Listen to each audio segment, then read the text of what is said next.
Premier objectif, c'est d'aider l'Ukraine dans ce conflit qu'elle a subi. D'aider l'Ukraine sur le plan économique, sur le plan humanitaire, en livrant les armes qui lui permettent de faire face à l'agression et défendre son territoire, et travailler dès maintenant à la reconstruction. L'objectif est simple, dans une grammaire que j'ai fixée dès le début. Nous ne participons pas à la guerre. Nous n'avons pas envie de participer à la guerre. Nous ne pouvons pas laisser la Russie gagner militairement cette guerre et conquérir des territoires et en même temps montrer la défaite de nos valeurs et de l'ordre international sur la base d'une agression.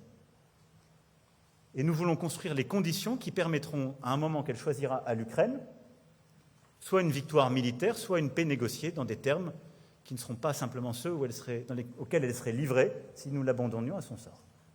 Un bilan, je le disais, celui de l'Europe de la défense, par exemple, pour n'en citer qu'un, celui d'une Europe aussi plus souveraine sur le plan technologique, avec une régulation... C'est que nous devons nous préparer à une guerre longue. Et donc pour ce faire, nous avons évidemment une organisation nationale à avoir, et européenne, en particulier sur l'énergie, sur l'alimentation et beaucoup d'autres. Mais très clairement, face à cette guerre longue, nous devons avoir une action qui est d'éviter l'escalade et de préparer la paix. Éviter l'escalade, c'est que le rôle pour moi de la France, c'est d'éviter qu'il y ait une escalade sur le nucléaire ou une escalade géographique. Et donc tout faire pour que des pays ne s'engagent pas dans le conflit de manière inconsidérée, conduisant à une extension géographique, et tout faire avec notre diplomatie pour éviter que ou le nucléaire civil ou les menaces sur le nucléaire ne conduisent à une escalade verticale, diraient certains. Exacerbée, si je puis dire, mais souhaitant qu'une crise ne chasse pas l'autre, je voulais commencer par...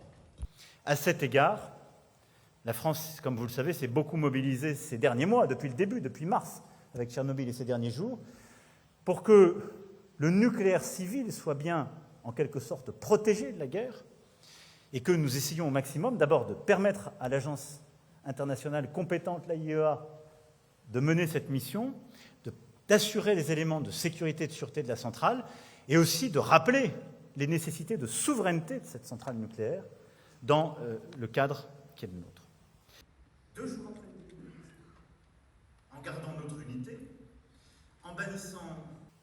Préparer la paix suppose de continuer à parler dans ce contexte, comme je le disais, à toutes les parties prenantes, et donc la France continuera, comme je l'ai fait il y a quelques jours, et comme je le referai après la mission de l'AIEA, à parler à la Russie, pour sur chaque point où son rôle est utile, pouvoir préparer les termes de la paix. Ça veut dire, à chaque moment du conflit, éviter l'escalade, et par exemple parler de nucléaire civil. Ça veut dire aussi préparer et travailler les termes de ce que sera une paix négociée, mais en actant que le moment sera déterminé par les 2 parties prenantes, conformément aux invariants, aux objectifs que j'ai donnés. La France, les Européens ou qui que ce soit n'a pas à choisir pour l'Ukraine la paix qu'elle voudra, ni le moment de la négocier. Mais nous devons tout faire pour qu'une paix négociée soit possible au moment où les 2 protagonistes se remettront autour de la table.